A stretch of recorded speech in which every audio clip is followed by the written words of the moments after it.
Hi, today we're going to talk about central pontine myelinolisis. What is central pontine myelinolisis, also known as CPM? CPM is a brain cell dysfunction. It is caused by the destruction of the layer covering nerve cells in the middle of the brainstem. This layer is called the myelin sheath.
What can cause CPM?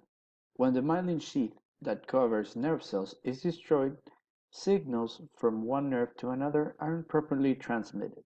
Although the brainstem is mainly affected, other areas of the brain can also be involved. The most common cause of this disorder is a quick change in the body's sodium levels.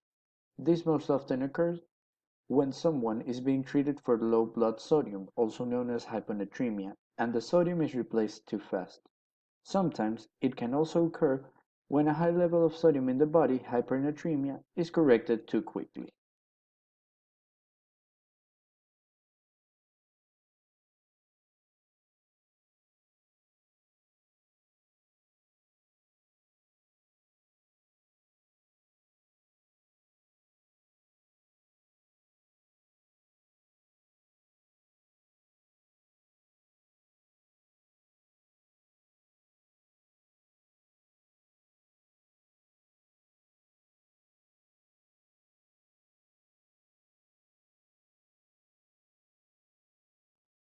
Now we're going to talk about the risk factors. This condition does not usually occur on its own. Most often, it's a complication of treatment for other problems or from the other problems themselves. Risks include alcohol use, liver disease, and malnutrition from serious illnesses. What are the symptoms? Symptoms may include any of the following: confusion, delirium, hallucinations, balance problems, tremors, problems swallowing, reduced alertness, drowsiness or sleepiness, lethargy, poor responses, slurred speech, weakness in the face, arms, or legs, usually affecting both sides of the body. Because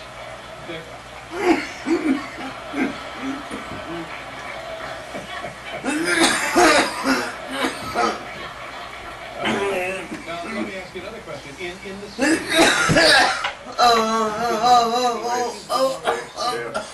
Get a drink of water. you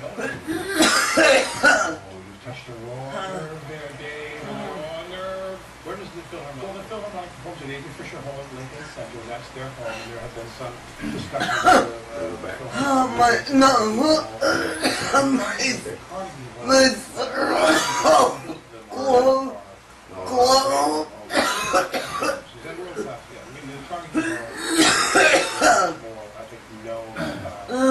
Because they just did a major restoration several years ago.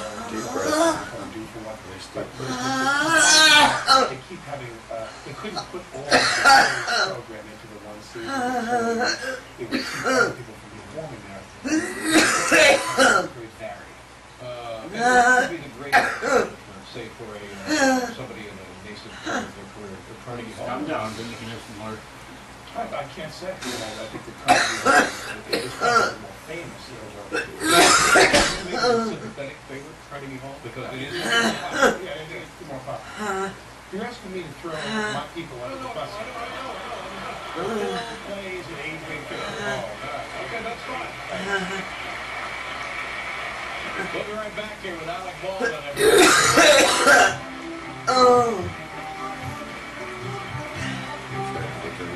Try another drink.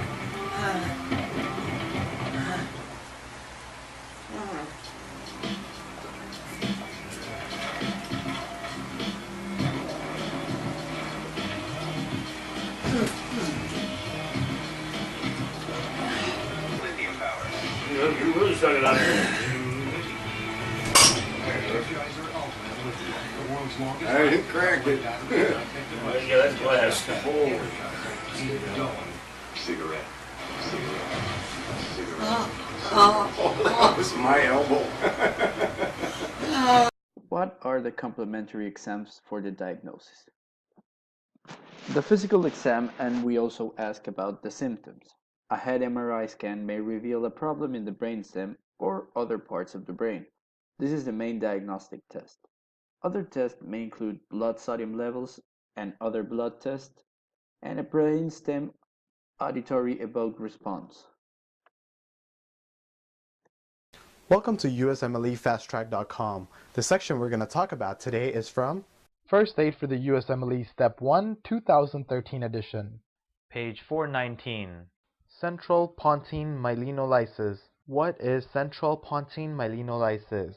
Central pontine myelinolisis is a condition in which there is acute paralysis, dysarthria, dysphagia, diplopia, and loss of consciousness. This is a condition that can cause locked-in syndrome, and in this there is massive axonal demyelination in the pontine white matter tracts. What is the cause of central pontine myelinolisis? The cause of central pontine myelinolisis is iatrogenic, which means it's physician-induced, and this is caused by overly rapid correction of the sodium levels. So when you correct hyponatremia, you do it very fast, then central pontine myelinolisis can happen. For more information on this topic, click on the link in the description section below. For a full USMLE Step 1 review, be sure to check us out at USMLEFasttrack.com, where we help you review the entire first aid for the USMLE Step 1 with high-quality videos and hundreds of detailed pictures for a better understanding of the material. So to learn from the best USMLE review book, be sure to check us out at USMLEFasttrack.com. Treatment and complications. This is an emergency disorder that needs to be treated in the hospital, though most people with this condition are already in the hospital for another problem. There is no known cure for central pontine myelinolisis. Treatment is focused on relieving symptoms. Physical therapy may help maintain muscle strength, mobility, and function in weakened arms and legs. Complications. The nerve damage caused by central pontine myelinolisis is usually long-lasting. The disorder can cause serious long-term or chronic disability. like decreased ability to interact with others, decreased ability to work or care for self, inability to move other than blink eyes, which that's why it's called locked-in syndrome, and permanent nervous system damage. Hi, my name is Jonathan Graff Radford from the Department of Neurology, and I'll be talking about our upcoming article, Clinical and Radiographic Correlations in Central Pontine Myelinitis. It will be published in the November 2011 edition of Mayo Clinic Proceedings. Our paper was a retrospective case series of 24 patients with central pontine myelinitis that were seen at Mayo Clinic in Rochester. Our objective was to determine what clinical and radiographic findings would help determine outcome in these patients. The main finding of our article is that the volume of T2 signal abnormality on brain MRI does not predict outcome in central pontine myelinitis. Additionally, serial imaging is often needed in patients with central pontine myelinitis because the initial MRI was normal in a substantial portion of our patients. Lastly, while early reports emphasized universally poor outcome in patients with central pontine myelinitis, more recent studies have found this is not inevitable. This is consistent with our data where 60% of patients had a favorable outcome. Physicians are often asked to give a prognosis in patients with central pontine myelinitis because the presentation can be quite catastrophic. The next step for this line of research would be to determine what factors and characteristics do determine outcome in central pontine myelinitis. The takeaway message of this paper is that in patients with central pontine myelinitis, brain MRI should not be used when making prognosis. This is important for physicians who take care of patients with central pontine myelinitis because it will help them avoid making premature, pessimistic prognosis based on extensive radiologic abnormalities. In patients with central pontine myelinitis who have extensive pontine lesions, they can still have a favorable outcome.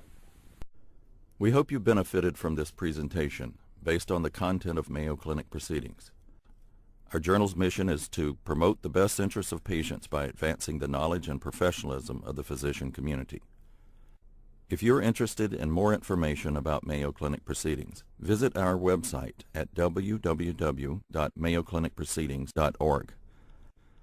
There you will find additional videos on our YouTube channel, and you can follow us on Twitter. For more information on healthcare at Mayo Clinic, please visit www.mayoclinic.org.